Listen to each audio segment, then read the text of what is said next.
2 பையன் மேடம் எனக்கு.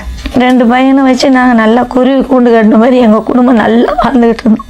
அப்படிங்களா? ரொம்ப சந்தோஷம். வாழ்ந்துட்டு இருக்கும்போது இவர் எங்கள் மச்சனை இப்போ என்னை கட்டிக்கிட்டவர். மச்சினர்னா எங்கள் வீட்டுக்காரருக்கு சித்தப்பா பையன்.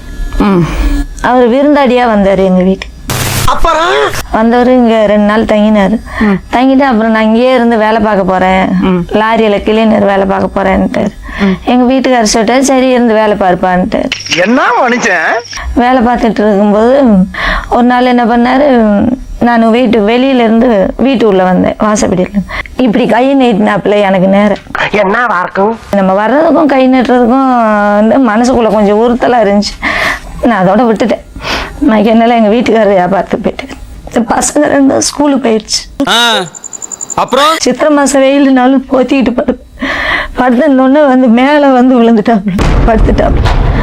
நான் மிரண்டு ஐயோ அப்பா எந்திரிச்சு பார்த்தா ஐயோ என்ன ஏது இப்படி பண்ணுறேன்ட்டு சொல்லி நானும் போராடி பார்த்தேன். என்னால் முடியும் தப்ப அதோட நான் கஷ்டப்பட்டு அழுதேன். மூஞ்சி கீஞ்செல்லாம் பெறாண்டி நானும் போராட முடியல தலைவரே. தப்பு நடந்துச்சு. நீ இந்த மாதிரி பண்ணாத, ஏதாவது முடியாது. நான் அப்படிதான் உன் கூட தான் இருப்பேன். எனக்கு 2 பசங்க இருக்கு, என் புருஷன் இருக்காரு, என் குழந்தை இருக்குது. என்ன எழவியாது.